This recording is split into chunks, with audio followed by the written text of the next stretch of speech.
Hello everyone, testing, testing, hope you can hear me well.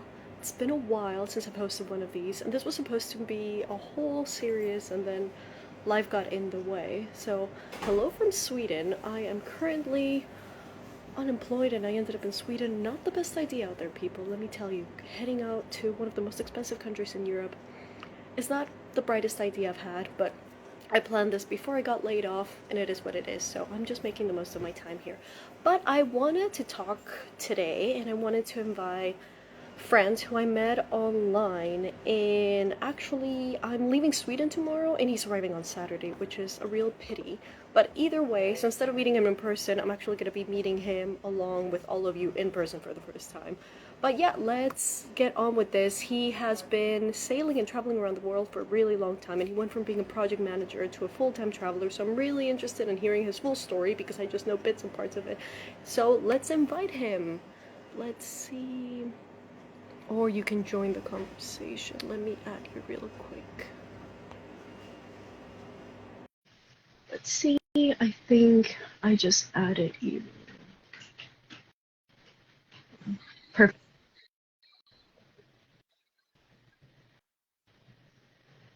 Hello. I cannot see anything.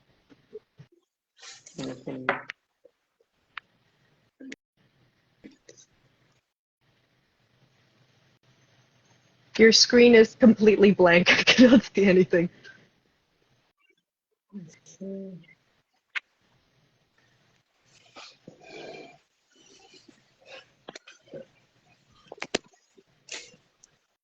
Hi, I think it's my internet connection. Hello. Hi, I can see your face. It's very blurry, but I can see your face. How are you doing? Good, and you? Yeah, I'm doing well. So you're coming in from Munich, right? Yeah, I'm right now in Munich, yes, in my cousin's Oh, place. okay, nice. I cannot believe we're missing each other for 2 days. That's like not even 2 days, Yeah, that by one big day. city. Next time, Yeah. hopefully. And how do I know he's gonna be here? Because of couch surfing. So people, if you're not on couch surfing, if you think you're gonna be all alone when you're traveling, you're gonna be anything but alone. Go on couch surfing, create a profile. You'll meet people from all around the world. But Yes. anyway, so how are you doing? I just know like little bits and pieces of your story. So if like you could go from the beginning and tell us how you ended up here. Okay. Yeah, so basically, I had like a normal life, like a career. When I was a kid, I wanted to do music, and my father told, my parents said, don't study music, you'll be poor. So go do business. So I did business. I have a master degree. I worked with quality manager for like 7 years, but I was not feeling fulfilled with this life. So I was like working a lot, and I didn't like really the job. So I basically started to meet travelers, and I saw there was a lot of possibilities. And then I just launched myself into the world. That was back in 2014. It's almost 10 years now. And Oh wow, uh, okay. and when I started traveling, I discovered many ways to work on the road, to work in other countries, and many other possibilities. And then I created a lifestyle where I can work somewhere, save in a strong currency, and then travel low budget. And that's what I've been doing for the last 10 years. Yeah. That's incredible. So how did you come across sailing exactly? Because I know that there are people out there who take different approaches to traveling full time. That is just fascinating to me. Like, why sailing? Did you have any experience doing it before? Did someone recommend it to you? How did that happen? Yeah, basically, I don't have any influence from family. I have no sailors in my family. I never grew up with boats or anything. And I discovered sailing while trying to travel the Caribbean. So I wanted to travel the Caribbean on a ship. And the best way to discover the Caribbean is on a sailboat. And then I found a website called Find a Crew. I created an account, and through this website, I found a boat where I could volunteer and travel the whole Caribbean for free and just pay for my That's food incredible. and get like free transport. So I was 3 months traveling the whole coast of US and Bahamas, and that's where I started to get some experience. And then I travel more in the Caribbean, like hitchhiking on sailboats. and I Wow. discovered a whole new world sailing. And actually, like 2 years ago, for the first time, I started to work with sailing, and I started to get money out of sailing, which Okay. was great. Then I went back to Brazil. I made my captain's license, and last month I was working as a captain in Croatia, and last year also in San Congrats. Martin. Yes, thank you. Well, so let's go back. So you said that you created a profile on Find a Crew, right? What kind of requirements were there to create a profile? Like when you first started, like what kind of skills did you have, or what were you able to offer, just for anybody who's listening who would want to get into this specific field? Yeah, actually, you don't need specific skills. Find a Crew is a platform where people have boats and they are looking for people just to help.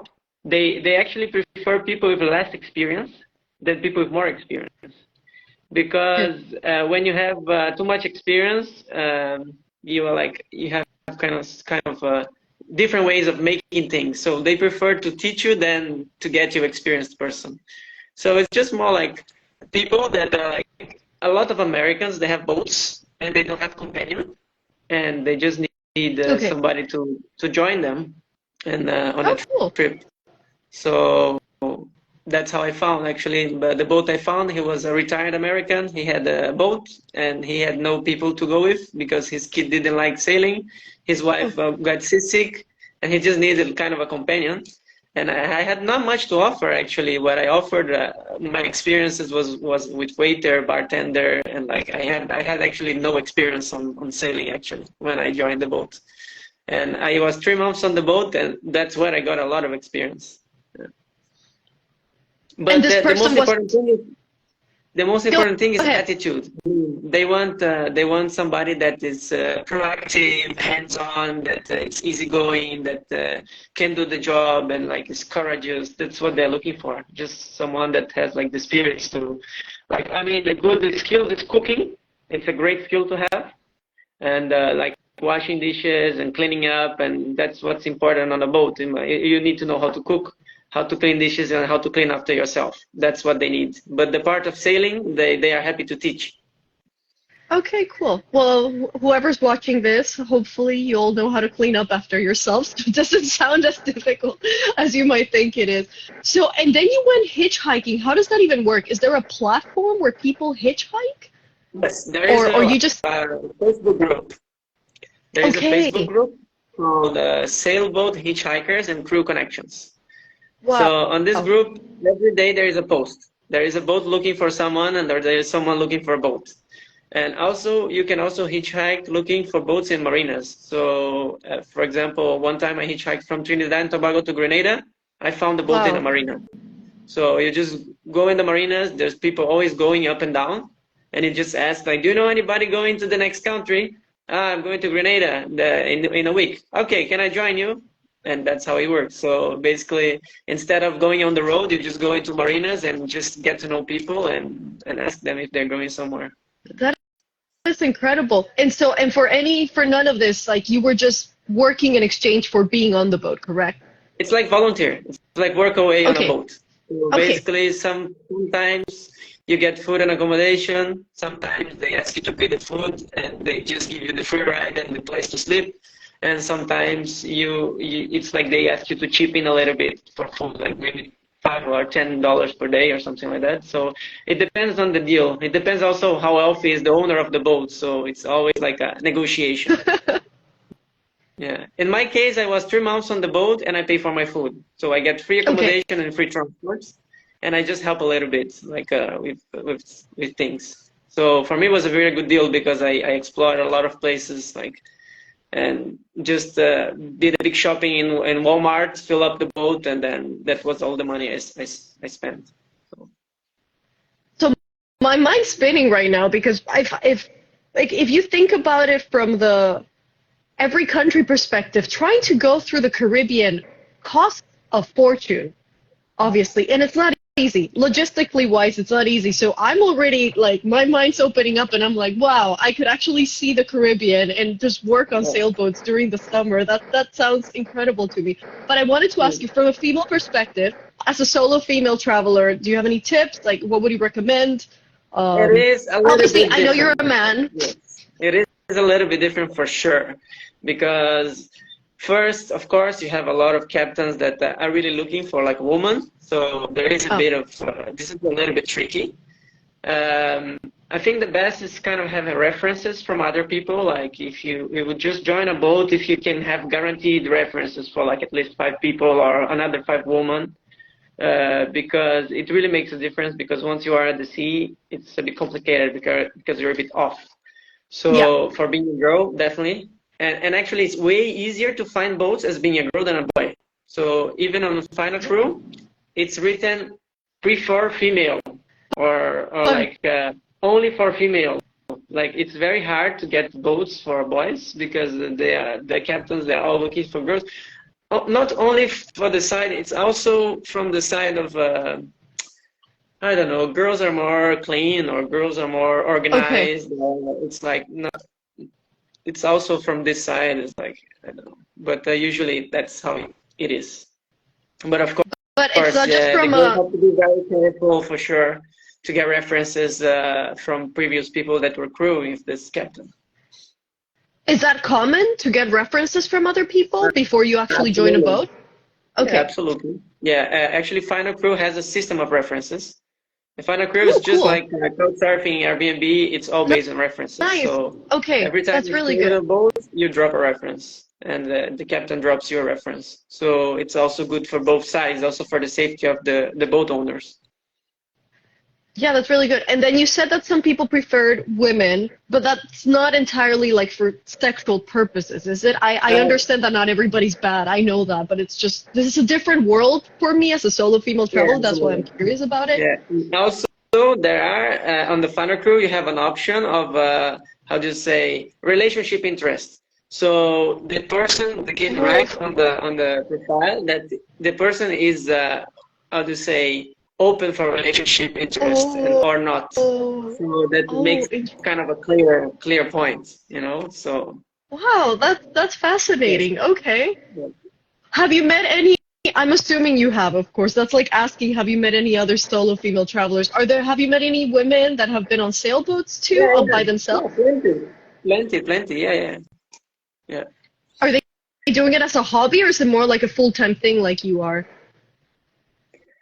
I mean, depends on the usually people who join sailboats, they want to get experience for sailing or they want to travel somewhere. So it's a good way to move around and it's also a nice way to get experience. So some people just do it for the experience. 'Cause, yeah. Um, is it common to do it by yourself or can you do it with someone else too, if you wanted to? You can. You can. I did with my ex-girlfriend, like a coming couple. It's also possible. It's also harder to get if you're Yeah, I can imagine.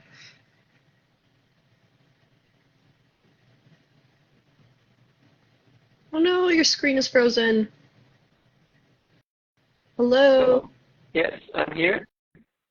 Yeah, your screen's still. That's me. Okay, you're back.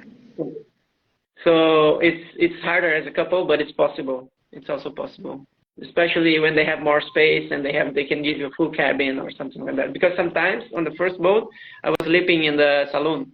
So Okay. yeah, And so you said you did it the first time for 3 months. Now, like, yeah. is that common? Are there like shorter trips? How does it work exactly? They prefer longer trips. I think it really depends on the people. Some people have to do, for example, a delivery. Sometimes in US they have to bring the boat from New York to Florida. So this is like a week Okay. or 2 weeks. So it depends on the objective of the aim of the person. So basically, in my boat, the guy was traveling for 3 months. So he needed someone long term, and he didn't want to have a lot of people and teach all the time. So he Yeah. was more looking for some long term. But there are different depends on the proposal. What's the captain looking for? So there are all sorts of trips. There are vacation trips. There are delivery trips. There are like depends. Yeah, it's very flexible. That sounds fast. Oh my God. I will look into all of these websites as soon as we finish this. I wanted to ask you, so you mentioned the Caribbean, and that's a pretty obvious choice. I can imagine the Mediterranean obviously being a very good place Hmm. to do this Where else would you recommend around the world where it would be possible to do all of this? There are Like specific people areas? looking always in the Pacifics. Ooh, Pacifics! Oh my But God! it's a very rough area to sail. It's like the most difficult one because the seas are Okay. bigger, the weather is more Okay. complicated. But there's always people looking for crew there. Caribbean, Pacifics, Med, and there is some random places, but it comes up now and then. Some passages, for example, Atlantic crossing from South Africa to South America, or from Europe to Caribbean. There is also the passage, the big passages. They always do these trips. But mostly it's Caribbean. That's always a lot. US, it's a lot of opportunities. In the US, is so many people have sailboats and so many people sail around. So sometimes it appears in Australia, New Zealand. Some trips. It's I would say that the most opportunities for volunteering will be in the US. And then you go Caribbean and in the Med sometimes now and then. And yes, pretty much that. Okay, and so have you done the Pacific already? No, I've traveled only Australia, New Zealand, where I lived. Actually, I lived 1 year in Australia working and saving money. I lived 6 months in New Zealand working and saving money. Okay, cool. And I've been to Canada only, but I haven't done the Pacific yet. No. Is that on your list? Yes. Okay. So I wanted to ask you. Yes, so it's just so far. It's not the priority. Yeah. But you are going to every country, so I'm assuming that you're going to be hitting the Pacific sooner. Not necessarily. No, not necessarily. So I had this goal in the beginning. But I don't have it anymore. Because now it's like the last countries, it just gets complicated and more expensive and more dangerous. Yeah. And then it's kind of a trade-off. Is it really worth to do it? You know, it's like, should I really do that? And then, for example, we need a budget of for the last 40 countries, I need a budget of $50,000. And do I want to spend this money, or do I want to take this money and invest in something and start something? So, and because in the end, it's like an ego thing. It's just ego. It's like, oh, I've been to every country. Oh, I hate my ego. You know, I have top ego. You know, so I start to ask myself, is it really worth or not? You know, but I might go to every country, but in a different pace now that I was doing the last 10 years. Because basically in the last 10 years, I do like long trips and I visit from 10 to 20 countries every year. So that's how I managed to do it. But now I would say I would go to 2 to 5 countries a year, and I will do a different trip. Yeah. But also lots of places in Africa are so difficult with the visas and everything. Yeah. It's like in the end, it's just ego. It's just like, yeah, I want to visit every country, and why, you know? So, but I've been to all countries in Europe. I've been to all countries in Americas, and I've been to 80% of Asia, and a lot of missing in Africa. Like I've been to half of Africa, and Africa is very, very challenging, very dangerous. The Central Africa, all these areas are so difficult. And it's expensive too. It is the most challenging area. But whoever's watching this, you should go back and see Franz's post, because he was traveling through West Africa for a couple of months, and I was completely fascinated by everything you were sharing. Yeah, it was the hardest trip I have ever done in my life. Crazy. West Africa. So just to go back, if you had to give people like a list of steps so that they could start sailing, what would you tell them to do besides find a crew, like a 101, like the different steps that people should take if they really wanted to go ahead and go sailing, whether it's for a month, 3 months, or 6 months?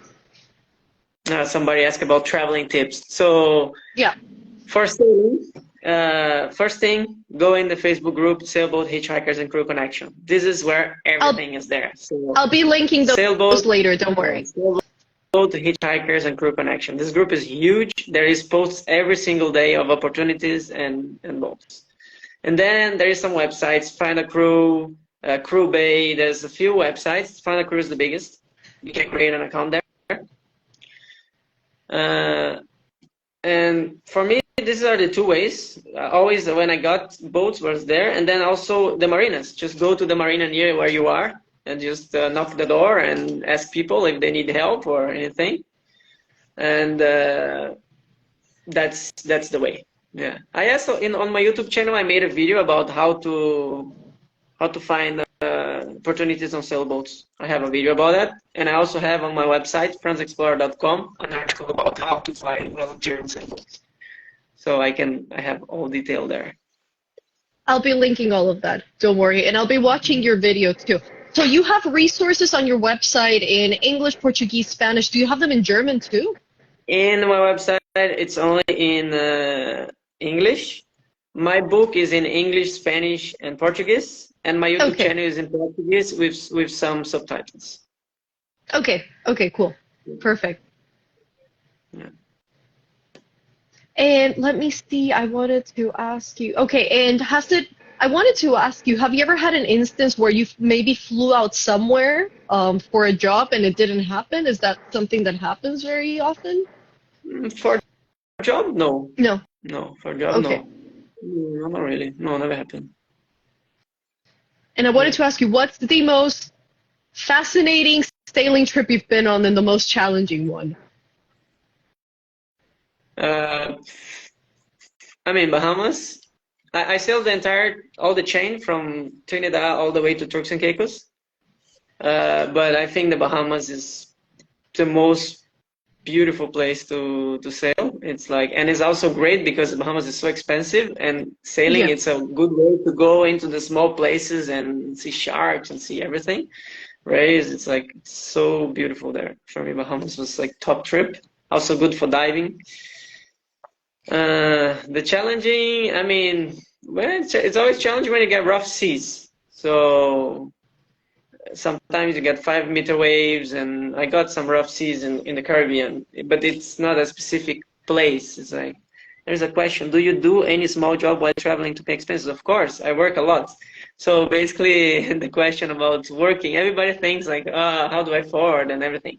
So basically, I do all sorts of jobs. I try to work in places where the currency, I'm gonna either earn in euros or dollars. So I lived 1 year in Australia, and I could save about 30,000 Australian dollars, which is like 25,000 US in 1 year. And I was working every single day, like from Monday to Monday. I was a waiter at night. I was a bartender in the weekends, and during the week I was working in a warehouse. So I do just normal jobs like a waiter, bartender. I worked in kitchen. I worked as a chef. I do all sorts of jobs, and I earn in high currencies, so either dollars or euros. And then I travel low budget. So basically, I was working last year as a captain. I could save about 10,000 US dollars for like in 3 months. And then after I worked, I traveled in West Africa. I spent $4,000 in 6 months. So that's really good, yeah. Especially for West Africa. Oh my God. I really travel low budget. So I do couch surfing. I don't spend a lot of money for accommodation. I hitchhike. I take local transport. I nearly don't take airplanes. I just go by land. So I'm going tomorrow. I'm going to Sweden by Flixbus because it's cheaper than flying. So I always go the cheapest way. Yeah. And I'm renting a car, and I'm gonna sleep in the car because even hostels are super expensive in Sweden. So I got a car rental for like $30 a day, and I'm gonna sleep on it. So it's transport and accommodation same time. Yeah. I'm staying at a hostel right now, and I got a good deal, but yeah, I'm still paying like 20 something per day, and this is the best deal I could find. My problem, it's not bad. However, I do not know how to drive. That's all me. So I cannot just rent a car and sleep in it. But then I'm going to Oslo, and accommodation's $50 for a freaking hostel. It's $50 per night, and it's not even in the city center. It's a very expensive area to travel in, obviously. It's a pity. My host from Oslo, he was hosting everybody, but he moved to Bergen. No, I'm going to see a friend, and that's why I didn't even think about couch surfing. I was like, no, okay, like I'm not gonna have time to be like hanging out with the host and everything else. Yeah. That's good. But yeah, I will definitely be looking into all of the resources, and I'll ask you personally for all of them. And then I'll link them later so people can have a look at your website, your ebook, your YouTube page, and everything else. What is the ebook about exactly? Just I read about it, but so you could explain a little bit more in detail. It's basically a Bible how to travel the world low cost. So I go through. Perfect.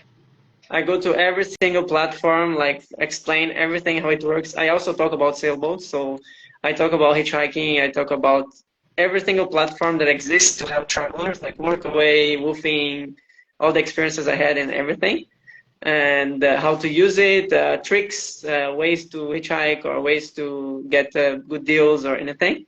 And it's like, and when you have to spend, it's like usually it's the last thing on the book. The book is everything how to do it for free, and then it's like on the last I explain. In the end, if nothing works, you pay for a hostel. It's like basically that's the idea. So the idea is to travel as low cost as you can, so your money can last longer, and then you can go further.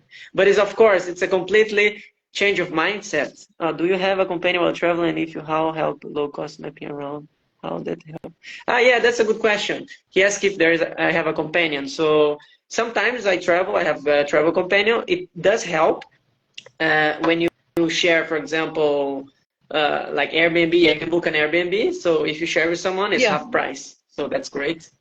Or like if you have to share a transport, for example, somewhere, this is also a good way. So when you travel with someone, it's great for sharing like accommodation and transport. That's also food. I mean, you can cook together and make a big meal and share. So yeah, sometimes help, but also with couchsurfing, for example, if it's a couple, it gets harder. So it really depends. I mean, but it can help traveling with someone else to share costs, definitely. Yeah.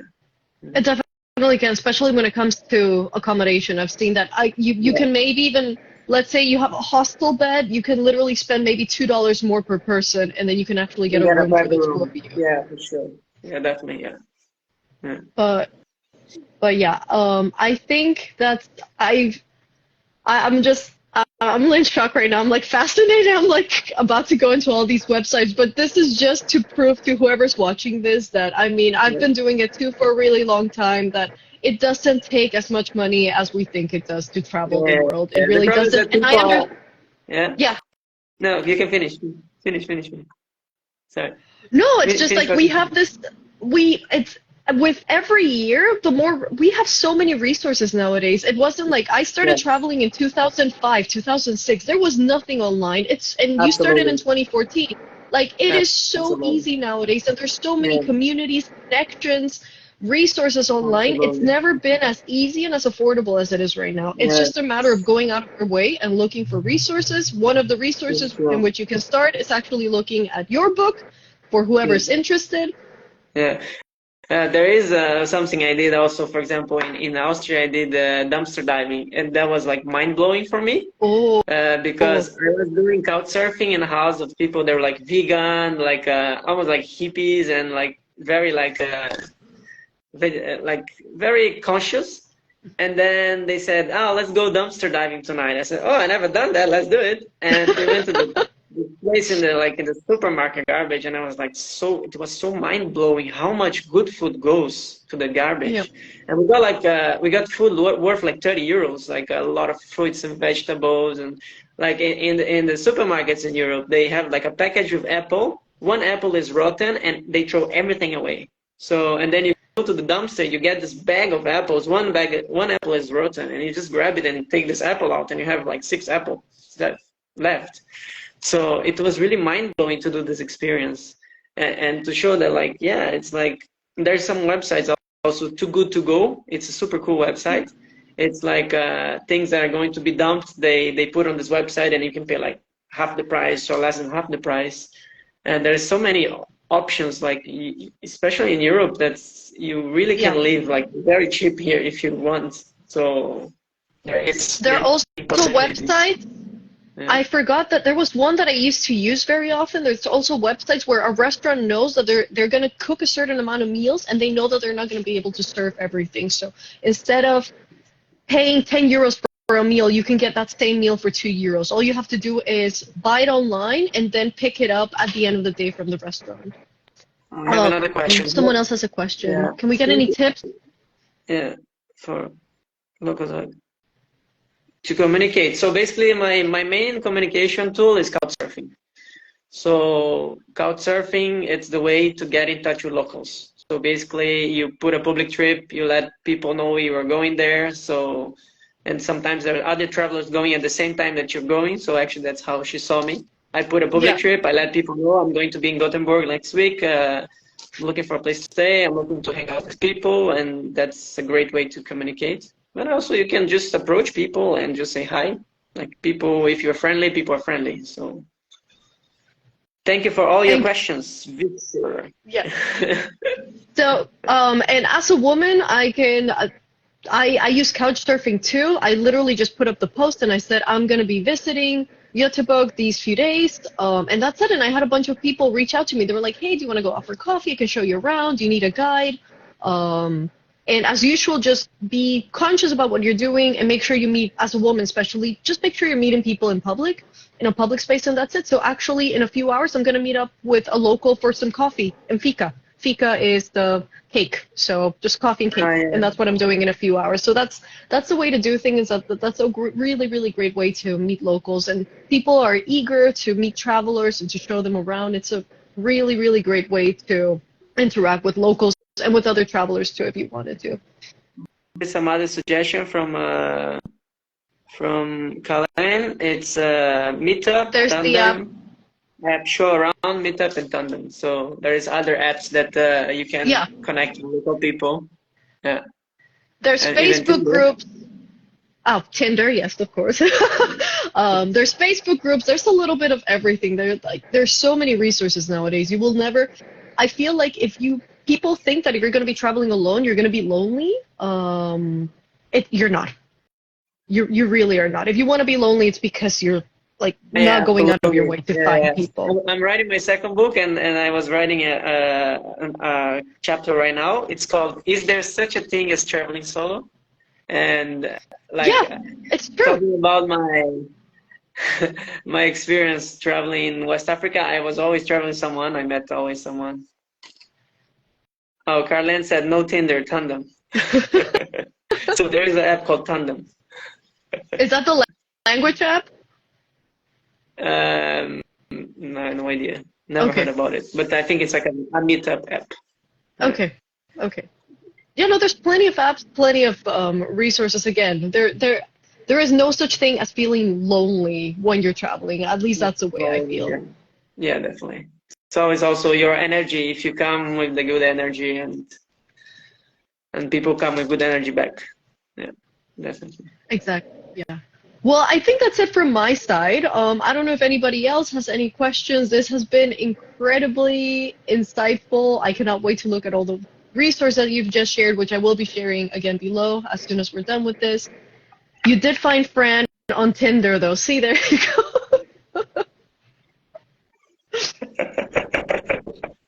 That was a good one. I don't know if there's anything else that you'd like to add. I don't know if there's anything else you'd like to add, any other tips before we go. Oh, I think I'm good. Yeah. Okay, wonderful. Anyway, this has been incredible. I learned so much today. Thank you so much. You'll find me sailing in the next year or two. I'm not joking. I'm definitely doing this. I'm glad. Sailing is amazing. And I hope some people do it too. It sounds amazing. Yeah, absolutely. Yeah, wonderful. And anyway, so on Sunday I'm gonna buy my next boat. Yes, I wanted to ask you about that. So yes, I'm gonna go there on Sunday, have a look. I'm going to Sweden because Sweden has the cheapest boats in the world and the better conditions. You can even buy like a 25-foot boat for like 2,000 euros, 3,000 euros. What? So, yeah. So you can. Yes. Do you want to tell us about your plans with the boat or not yet? Yeah, sure. Like my idea, I'm buying like about a 10,000 euro boat. It's a bit more expensive, but it's nice because it's a lot of space. And it has 2 cabins, and I'm planning to sail down to the Med from Sweden, and I'm gonna do some like charters and Airbnb on board or some kind of business out of the boat. So I can do like things I really like and get paid for it, because I was working as a captain, but it's really, really rough to work on very expensive boats, a lot of responsibility, a lot of things break down. So I don't want this kind of stress. So I want to run my own stuff. So that's the idea. Last but He's not asking least, what's our next destination? You can go first. Yeah, go south. Go to where it's warm. So basically, probably cross Sweden, Denmark, north of France, and then cross through France into the Med. And then probably, most likely, I will hook my boat in Barcelona and run like an Airbnb on board in Barcelona, because I have to find a place where it's very touristy. Yeah, and there's a lot of demand. It's incredible. Yeah.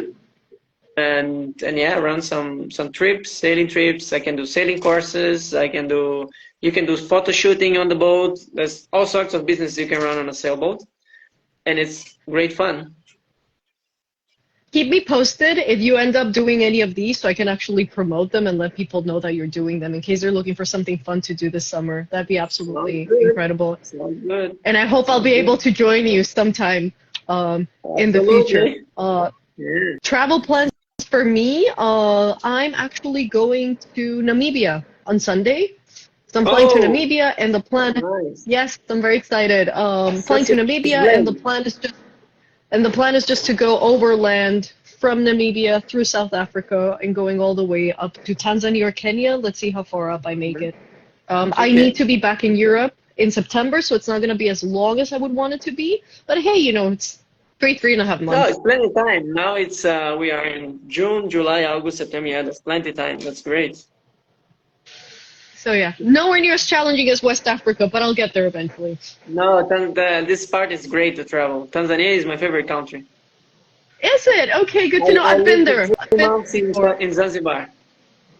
Oh, I love Zanzibar. It's one of my favorite places in the world. So good. Have you been to Nungwi?